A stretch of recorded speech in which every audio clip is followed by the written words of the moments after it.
Good morning, good afternoon, good evening, everyone. I hope you're having a fantastic Thursday. Coming through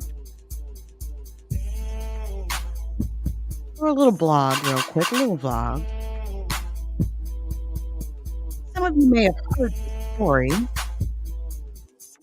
some of you may have not. Before I begin, shout out to Linda Moulton Howe over at Earthfile. You can locate her website at earthfiles.com. But more importantly, she has a Wednesday night broadcast. Wednesday night, 8:30 p.m. Central Standard Time, 9:30 Eastern. If you haven't had a chance to catch one of her weekly streams, well, I don't know what you're waiting on.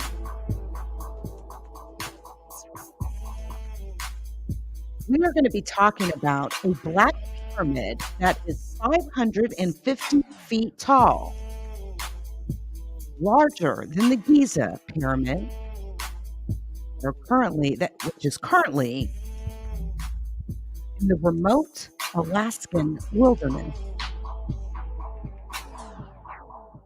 The remote Alaskan wilderness. So let's get right on into it. Allow me to just a moment here. Un momento. All right. All right. So, first, before we even get started, let me shout out to those of you in the chat. Shout out to the J. Lee Chronicles. Definitely go out there, go over to J. Lee Chronicles, subscribe to his channel. He provides great content on a variety of different topics, and you will not be disappointed. Shout out to the one and only Third Eye, our resident ringmaster for Interloper Nation. He is also in the building. And of course, my lovely, lovely friend, Rolla Mile Investigates, also known as Rami. She's been pumping out content like crazy, true crime content. And she has been covering some very good stories. So when you get an opportunity, definitely go out and go over to her channel, check her out. Also, I encourage each and every one of you to follow my podcast platform at anchor.fm/leakyou. You will find me on Spotify, Amazon, Apple, and Google Podcasts. You can also support my work on the Facebook platform by sending me a star, which is a digital gift that allows me to earn money, which is poured right back into this platform and the Leak You community so that I can continue to bring you phenomenal content. I do thank each of you for your support. I really do. Now, let's jump into this. So, there has been rumors of a black pyramid that is larger than the Giza structures that is hidden beneath Alaska. This is a claim made by a U.S. official. Agent Doug Mutchler claims to have uncovered a huge subterranean pyramid buried in an enclave in Alaska. This pyramid is larger than the one in Giza, and that our government is hiding this find. Deep underground in the Alaskan wilderness lies this ginormous black pyramid, which has been concealed by a top secret government facility. Ex-counterintelligence agent Doug Mutchler never intended to stumble upon this spooky tomb, but in September of 1989, this espionage and terrorism specialist was posted to Fort Richardson on the outskirts of Anchorage. And this changed his life forever. Now, the first thing that any agent would do is to find their bearings for their area of operation. And since this was decades ago, Google and and AI and all of those wonderful things were not around to help. So Doug pulled out an old school map and he noticed there was a whited out enclave in the mountains which had not been filled in, and his suspicions were immediately raised. He says that he was putting the maps out and that there was one area that was whited out, which was inscribed with, quote, "This area not surveyed to date," end quote. Now, this is something that he did reveal in a video on the Quest YouTube channel. And with his counterintelligence background, he knew in his heart that they were hiding something. Now, life as an intelligence officer meant that you worked on a need to know basis. So Doug quickly let his suspicions slide. So we fast forward from 1989 to 1992, and China had just set off its biggest ever underground nuclear explosion, which was 70 times the explosive power of the atomic bomb that was dropped on Hiroshima. Shock waves were reportedly felt as far as Alaska and picked up by earthquake analyzing equipment. And a local TV news station even reported on this eerie find. They claimed that a giant subterranean pyramid had shown up on their equipment. The agent recalled the news anchor reporting, quote, "In Alaska, a pyramid was found larger than the one in Giza, eclipsing it by almost 70 feet. Its position correlated exactly with the whited out area on that map that we spoke about earlier."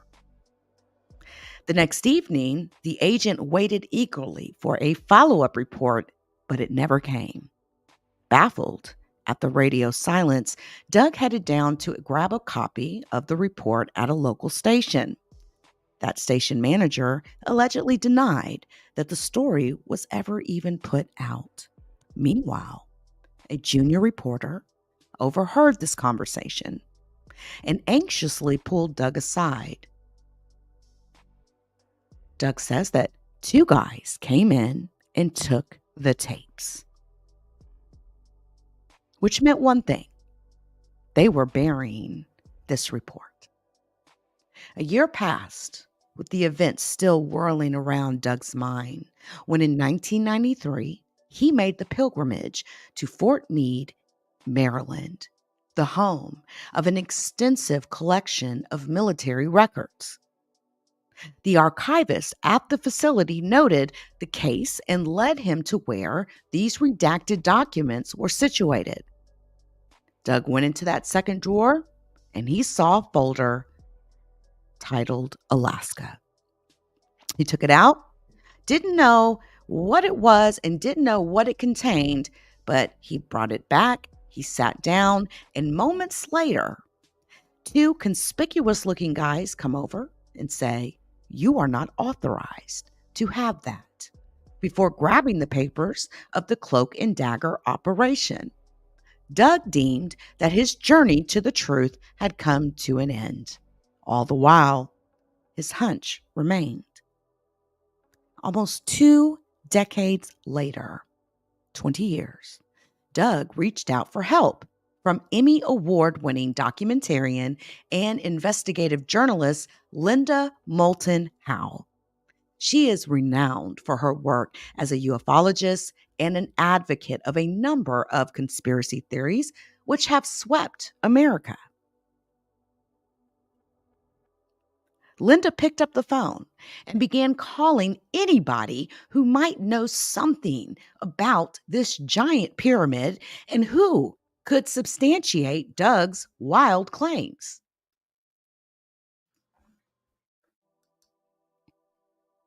Hope was beginning to dwindle until Linda was contacted by an anonymous figure.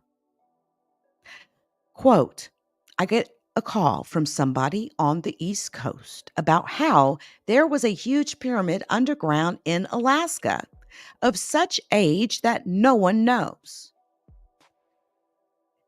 He named it the Dark Pyramid and said it was made from solid black stone, standing a mammoth 550 feet from base to tip.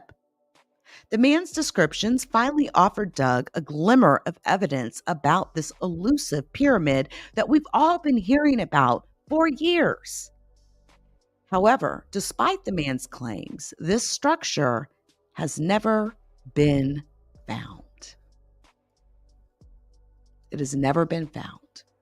Now, last night on the Earth Files broadcast, and I will drop a link to Linda Moulton Howe's broadcast last night. I'm going to throw a link here in the live chat. I've already put it in the description of this video. Linda Moulton Howe had a show. She had a show regarding this amazing find. And I'd like to just tap in just a little bit.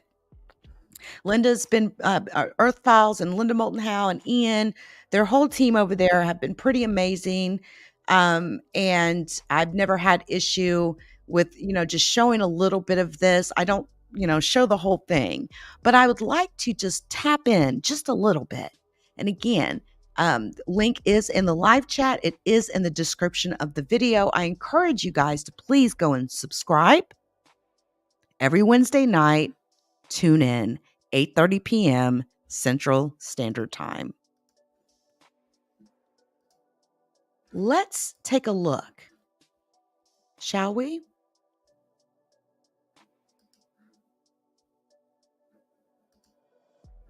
Let's take a look.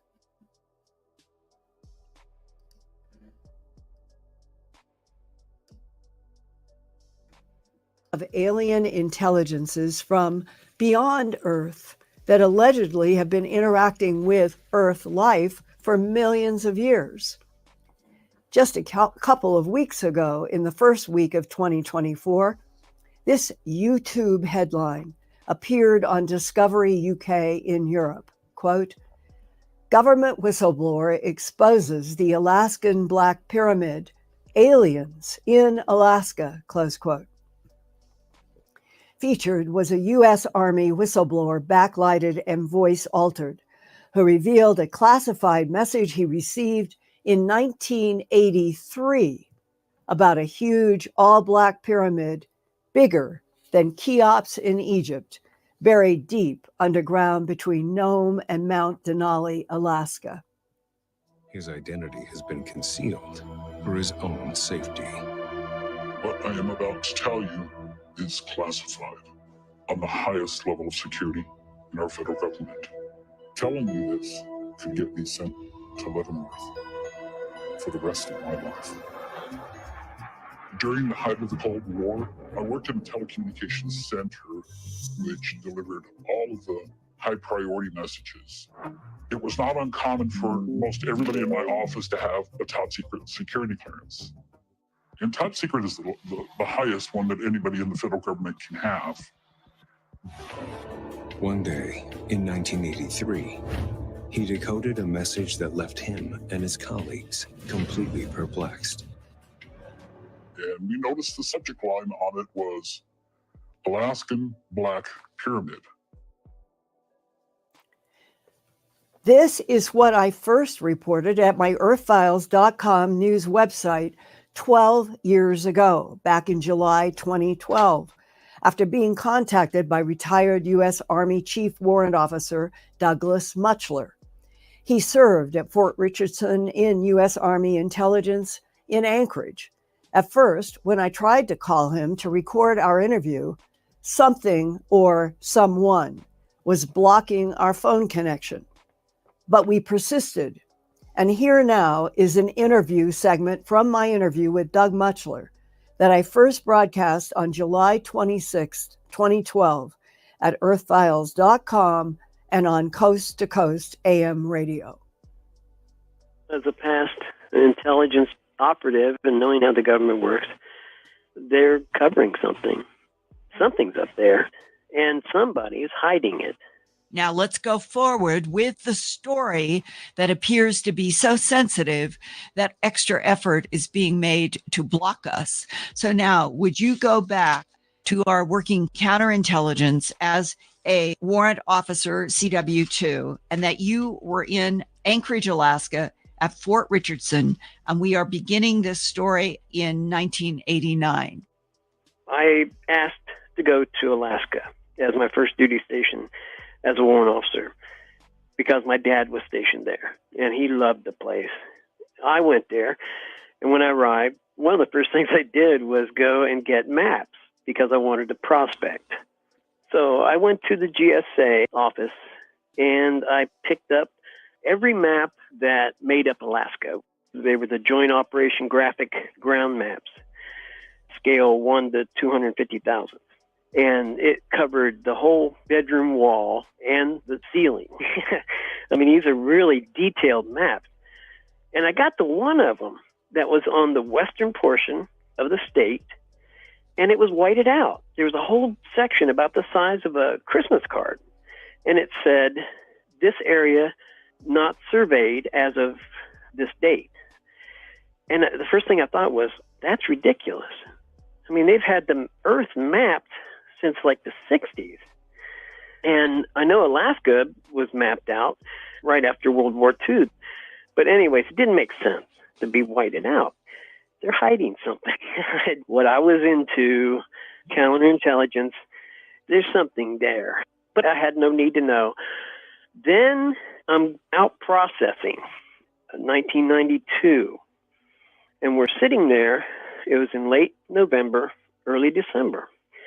And I'm sitting there in the orderly room with about 40 other people. And we were waiting for the last formation of the day. We're watching the TV. A news program was on.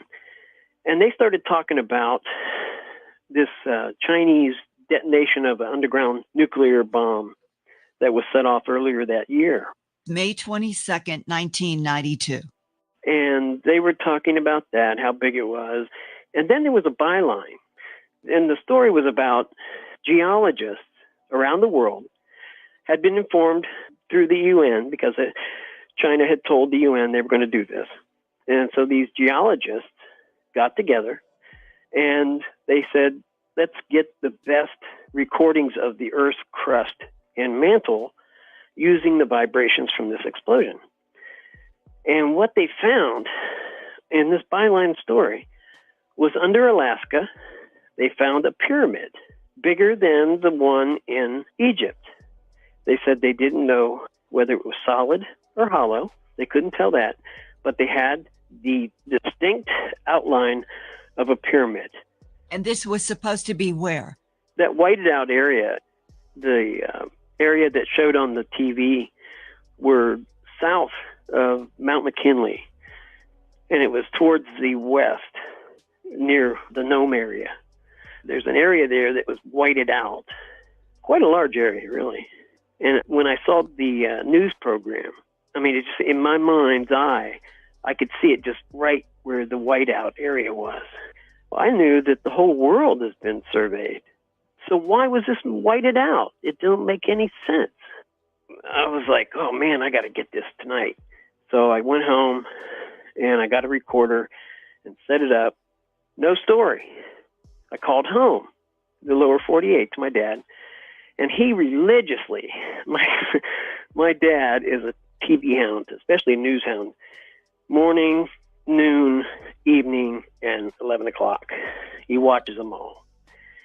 He heard nothing about it, not a thing. I mean, it's a big story, bigger than the one in Egypt, and it's not being covered in lower 48. Meaning as if either there was some block on the story getting into the United States, or the story had been picked up only by the local Channel 13 station in Anchorage. That's the only thing I could come up with myself. But the thing is, I went the next day to the station and asked if I could get a copy of that story. And I was talking to the general manager, asking for it. And he said, what story? We didn't run no story about no pyramid. And I was like, sure you did. There's 40 of us guys sitting there watched it on TV. And he denied it ever running. And I was just perplexed. Knowing what I know, I thought to myself, this guy's been got to. He's covering. I mean, it's the only thing that could be. And what you mean is that the United States government, when push comes to shove, and the Department of Defense says that something is sensitive, they can interact with management in TV stations or networks and say, don't run that story. They do it all the time. Yes. That's a matter of record. So I was walking out, and there was a technician staring at me. And the way he acted, he's like, come here. And I walked over and I said, can you help me with this? He goes, man, we ran that, but I can't get it for you. It's gone. I can't help you. But it ran. I was mad. I went back to the office in formation that night. I told everybody what I'd found out. And the guys in the unit were like, wait a minute, we watched it. What do you mean they didn't run it? You know, the same thing I was saying. So I have tried to find that news program, and somebody out there has to have been recording their kid's ball game or wrestling match or something, you know, and they've got it. Somebody has it. I'd love to get it because I want to find out where those grid coordinates are. What happened about a year later in 1993 when you went to Fort Meade? Okay, I was going through a lot of operations during this period of time. I was a commander at Fort Leonard Wood of a small detachment. And when I was working on a book for doing background investigations, and then we had another thing that we were working on terrorism around that area. It was a thing we were working with the FBI. So part of my job was to go to Fort Meade, where they have storehouses of information. I'll just put it that way. I don't want to get into too much. Everybody listening, and myself included, when they hear Fort Meade, they automatically think of the National Security Agency. Is that where you were? No, and I won't. I don't want to get into the building or the organization. It's a building that is an SCI type of building, Special Compartmented Information. I don't want to get into the name of the building or who runs it, but it is a military thing. It's just a big warehouse where they have rows and rows and rows and rows of combination safes. So it's an archive for highly classified sensitive material. Right. I was looking for what I was looking for. And then when I was done, I thought maybe they have something about this pyramid. So I went to the librarian and I asked him if he had anything on archaeological sites. I didn't say pyramid, but I said archaeological sites or underground facilities in Alaska. He said, well, if we do, it might be in container X, Y, or Z. So I went over there, just looking around, and I really didn't find anything saying pyramid, but I grabbed a couple of Alaska, like 2 different safes. And I had just sat down, and these 2 guys came. You know, you can feel someone standing behind you. And these 2 goons go, hey, you don't have a need to know for that information. And I turned around and said, what do you mean? And he was like, you don't have a need to know. You're going to have to leave. I said, well, I'm just looking. We know what you're looking for. And the other guy, somehow in that conversation, he goes, they don't want us messing with them up there anymore. They don't want you messing with them up there. They don't want anybody messing with them. And the guy who was standing with him, the bigger guy, his head just shot over and he looked at his partner and you could tell he was just glaring at him. And I was like flustered because I was thinking, what did he just tell me? They don't want any of us messing with them anymore? Up there, right? And up there, yeah, from where you were at Fort Meade in Maryland would certainly be up there. Alaska, because the folder I had was Alaska. As a result of that July 2012 broadcast on Coast Radio, 2 other sources contacted me regarding the Dark Pyramid in Alaska. One was the son of a man who had worked for Western Electric on the distant early warning system known as the Dew Line. That Western Electric employee had been flown to a secret location in Alaska with other Western Electric and Bell Lab employees to investigate the large pyramid found deep underground. The top of the Black Pyramid was 150 feet down from the surface, meaning you're walking around down here, go down 150 feet, and you would get to the very top point, vertex of the Black Pyramid. And then if you went from that vertex down to the bottom of the base of the big pyramid, you would be 700 feet down. That meant the Alaska Pyramid is 550 feet tall, and that's 68 feet higher than the Cheops Pyramid in Cairo, Egypt, that was originally 482 feet tall. The Black Pyramid was determined to be some type of a power generation system. The large Black Pyramid was so advanced that the engineers and scientists could not figure out how it worked. But they determined that it had the ability to, quote, power all of Alaska and Canada, close quote. Further, it was very ancient and was not created by humans. Another man who heard my July 2012 Coast to Coast AM broadcast about the underground Dark Pyramid in Alaska called and told me that his once military pilot father had secretly flown in a civilian Huey helicopter from Unalakleet, Alaska, to the underground pyramid site between Nome and Mount Denali. He said his father was told that the Black Pyramid was more secret than the Manhattan atomic bomb project in World War II. The father told his son that when the helicopter landed, it did not shut down. They were surrounded by jeeps with 50 caliber machine guns. There was barbed wire fenced enclosure with armed guard towers. Inside the enclosure were 2 mine shaft type elevators that went down to something deep underground. 6 men came forward to the Huey helicopter and offloaded 3 heavy metal equipment cases without saying a word. Then a jeep with a fuel hose and fuel tank pulled up, and they hot fueled the Huey helicopter. When the fuel tanks were filled, the Huey took off and returned to Unalakleet. It was the son who contacted me at Earth Files. I am now working again with retired U.S. Navy Captain Mark Wood, who has helped me on the Dark Pyramid reports since 2012. In U.S. Navy Captain Mark Wood's 25-year career that included 4 years on active duty and 21 years assigned to 2 Naval Air Reserve squadrons, he accumulated approximately 3,000 hours in the P-3 Orion Maritime Patrol aircraft. And he made 14 overseas deployments as a P-3 tactical coordinator, mission commander, and squadron detachment officer in charge, with both the Atlantic and Pacific fleets.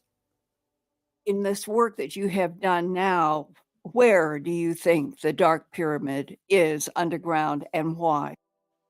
Well, Linda, based on the witnesses that contacted you back in 2012, we've been able to put together some information on Google Earth Maps that give us an idea of where the Dark Pyramid may be located.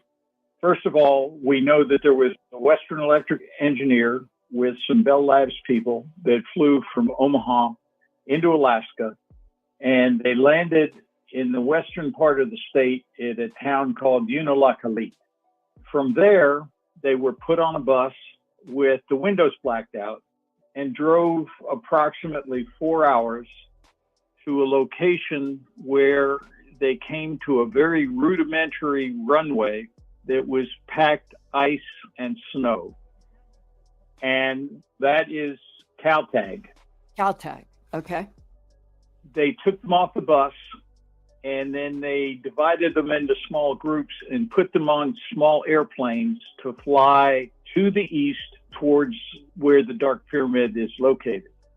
My assumption is they were probably flying on de Havilland Beaver aircraft, single engines that would carry 7 to 8 people. The Army Air Force and the U.S. Air Force purchased over 900 of those over the years, and they were available beginning in 1948 after World War II. What was interesting about this Caltag is that some of the documents we saw indicated that its airport was built in the 1960s. Now, the Western Electric and Bell Labs people were there in 59 through 61, but it turns out when you look at a 1959 National Geographic map of Alaska, it shows that Caltag had an airport. So we know that Caltag was probably the location that they went to in the bus with the black windows. And then they got on an airplane, a small plane, and flew to the east. And the only thing that we knew of from the Western Electric engineer was that when they landed at this new airport, that it had a longer runway, and it was a runway long enough to probably handle cargo planes, which the airport at Caltag could not. So our job at that point began to look for an airport somewhere close to the 50-mile arc in Denali, and that is where our area of probability started. And what we found was in that general vicinity, there were only 2 airports close to that Denali 50-mile arc that had long runways that could have been used by the Western Electric people. The first one was in a town called Nikolai, which was actually about 55 or 60 miles west of the Denali 50-mile arc. So the chances are that that was not where they were going. However, there was a town called Toledo that had a 2,000-foot runway, and we believe that that's where they were flying to. When we looked on the 1959 National Geographic map, however, it didn't show an airport at Toledo. So we started looking at a couple other sources, and we looked at the history of the town, and we looked at the FAA history of the airport, and lo and behold, there was a fire in that town in 1958, and the town history reported that it was near where they had built a runway. And so we know that the runway existed in 1958, which means that it was there in 1959 and 1961 when the Western Electric people left. And it could have been that it was the discovery of the huge black pyramid underground in that Toledo area between McGrath and Toledo, that they found it. And then there was the challenge, how can we fly supplies in and out of here without the world finding out? And they may have even tried to camouflage that Toledo runway. Well, it's very possible. The town back in that time period had no more than 30 people living there. And after that, it dropped to about 11 back around 2000. And today there are only about 3 people there. Now, explain to me, if you've got 30 people living in a town and you've probably got men and women living there, so maybe you've got 12 to 15 men living there. How did 12 to 15 men build a 2,000-foot long runway? Yeah. I don't think they did. The other thing that's interesting is some of the things I read about the airport. It's just a runway. It doesn't have a tower. It has a windsock that's lit up so you can tell what the wind is. And I think there are some radio frequencies that forward to Anchorage Center or to Fairbanks to let them know that you're going to land there. But it made the comment that if anybody is landing at Toledo, to be careful when you get midway down the runway, because the runway is not level or even due to heavy traffic. Now, explain to me, if you've got a town with 3 people living in it, why is there a lot of heavy air traffic going into that runway? Right. It doesn't make sense. If the Dark Pyramid is 150 feet down to the vertex and it's in that area somewhere around where the Toledo airport is, how do you think we would ever find out when the pyramid might have been put there? But especially, when did our government discover that it was there and that the secret has been ongoing now for decades? Well, I think you have to look at the history of Alaska since 1941. And if this underground pyramid does what we hear that it can do, it's probably operating sort of similarly to what Nikola Tesla tried to do with the Wardenclyffe Tower, where he was using power that he got from the Earth and sending it to the ionosphere to go around the world and give free electricity to everybody. Right. So if this pyramid is generating electricity and sending the power into the atmosphere that goes around the world, then the chances are pretty good that there's some electromagnetic or EMI, electromagnetic interference in the vicinity, and that airplanes flying over it would have problems with their instrumentation, with their engine misfiring, things like that. And if it happens once, it's just no big deal. But if it happens every other time somebody flies over it, somebody's going to start asking questions. And I think that between the end of the war and the beginning of the Korean War, people were wondering what was going on in the vicinity of interior Alaska. And I think that that's somehow how they found it. The underground pyramid, if you'll remember, when the Huey helicopter was to drop off those 3 very heavy metal cases, they mentioned the fact that there was a C-130 flying above them. It was just sort of flying circles because they were flying faster than the Huey. And they were just keeping up with them, just following them as they went to where they were going to drop off this equipment. And then stayed circling, but they did know that they got close to the location, that their instruments would go haywire and that they would have electrical problems, but they were prepared for that. So I think that any type of a private airplane that was flying over where that pyramid is located would have issues. Yeah. And it would be interesting to see the numbers of people that have gone missing in Alaska, in the Alaska Triangle. Is just unbelievable. But there are also a large number of planes that have gone missing over the years.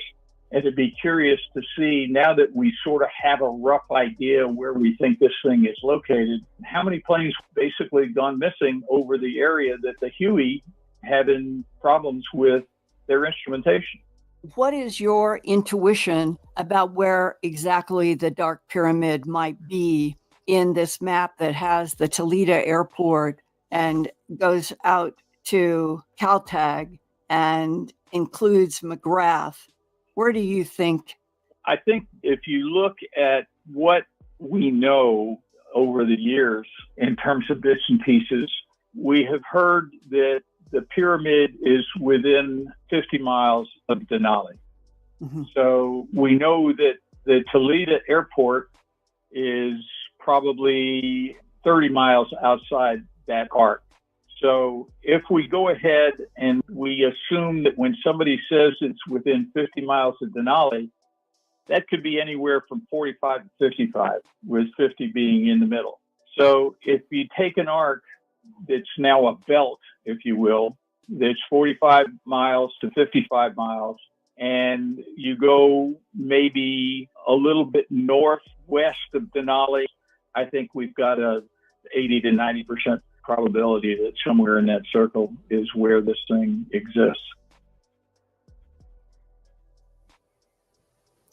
If anyone listening tonight knows the exact latitude and longitude of this huge underground black pyramid in Alaska, please send me a secure digital proton mail or hard mail to me at Post Office Box 21843, Albuquerque, New Mexico 87154. And Ian is also going to gather comments from the live chat.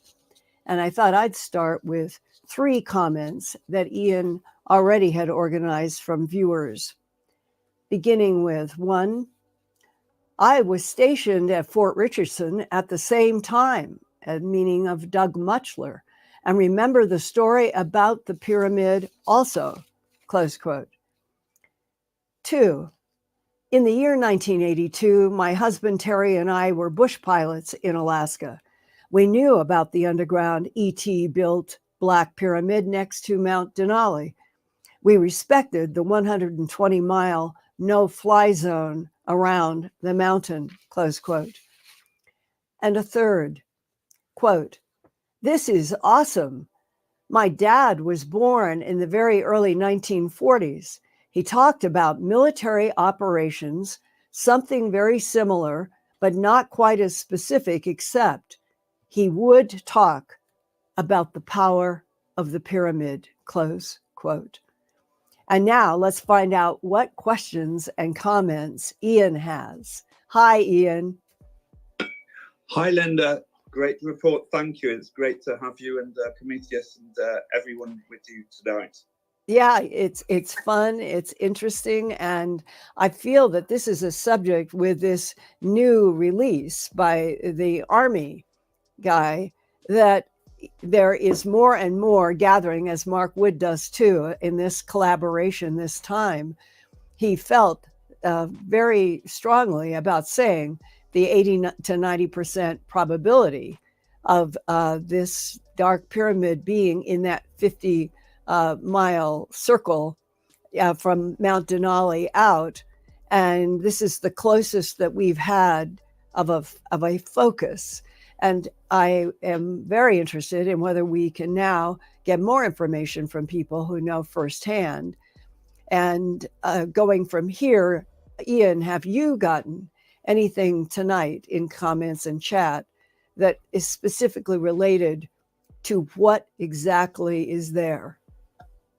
Yes, people are responding straight away to our call about pyramids, not necessarily just the pyramid in Alaska, although that seems to be the focus here, but pyramids elsewhere in Antarctica, perhaps, and on Mars and in other areas as well. But straight up, we've got a question from Pro Wrestler 91 who says, why do we get more military personnel coming forward with legitimate proof of UAPs, but never, it seems, this Black Pyramid or Antarctica's hidden alien base? Well, it is a good question, but over the period of time that we first learned back when they were building the dew line, I would imagine that the non-disclosure agreements that military people and scientists who may have been called in working on this, that they were really stiff and that no one was going to violate their non-disclosure. Later, when you get to 2012, when Doug Muchler, he is provoked by the fact that there is this Chinese underground nuclear test and that it was large, and he hears that the seismologists already know that it is outlining something pyramidal in shape underground.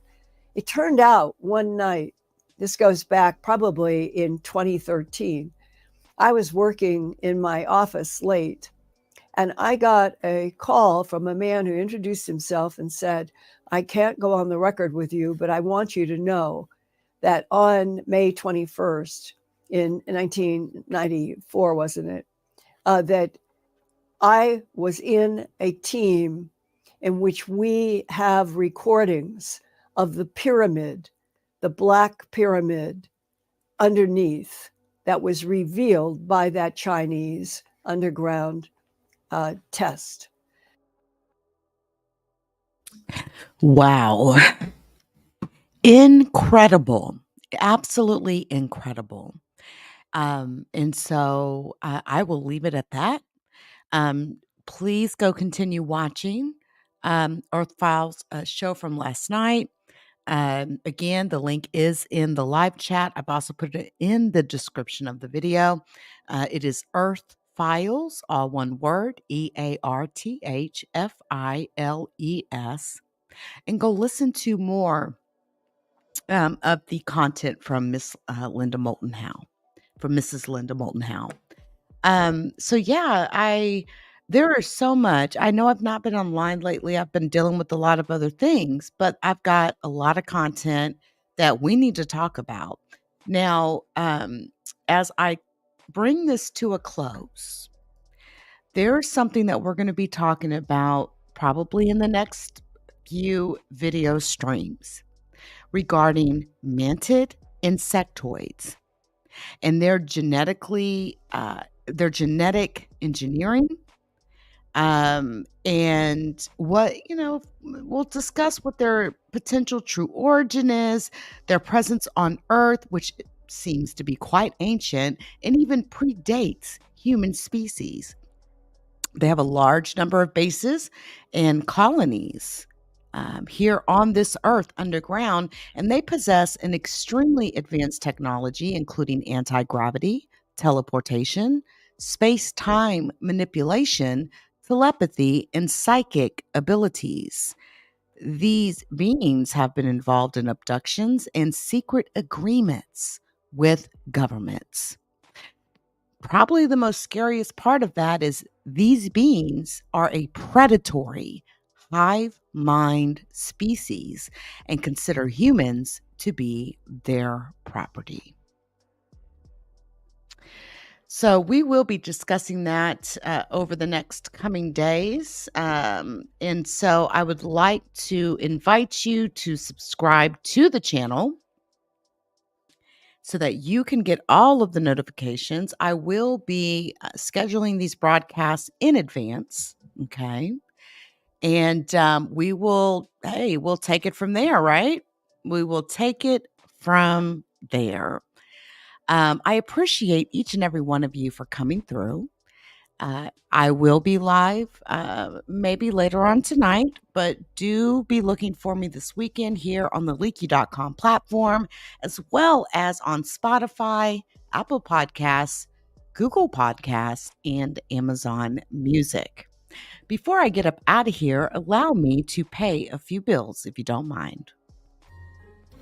Shout out to the Leak You community. Please join us on Spotify, Apple Podcasts, Google Podcasts, and Amazon Music.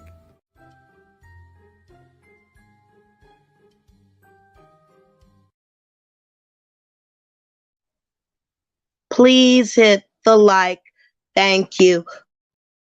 Now, listen, if you have had an experience or if you have any information around all of these topics, whether it's non-terrestrial beings, extraterrestrial beings, non-biologics, biologics, if that includes beings that are AI even, if you've had any experiences or you have knowledge that you would like to share, even in an anonymous fashion, please reach out to me, leakyou@leakyou.com. I appreciate again everybody that came through. Much love to each and every one of you. All right. And if you like my work, please donate. It isn't cheap to do this. Okay, you can hit me on Cash App at LeakU, or you can PayPal me at LeakU. All donations are poured right back into the platform, as you can tell. And also, please come and follow our Discord. You can reach us at discord.gg/LeakU. Again, I appreciate each and every one of you, and I will see you all very, very, very soon. Until next time, everyone.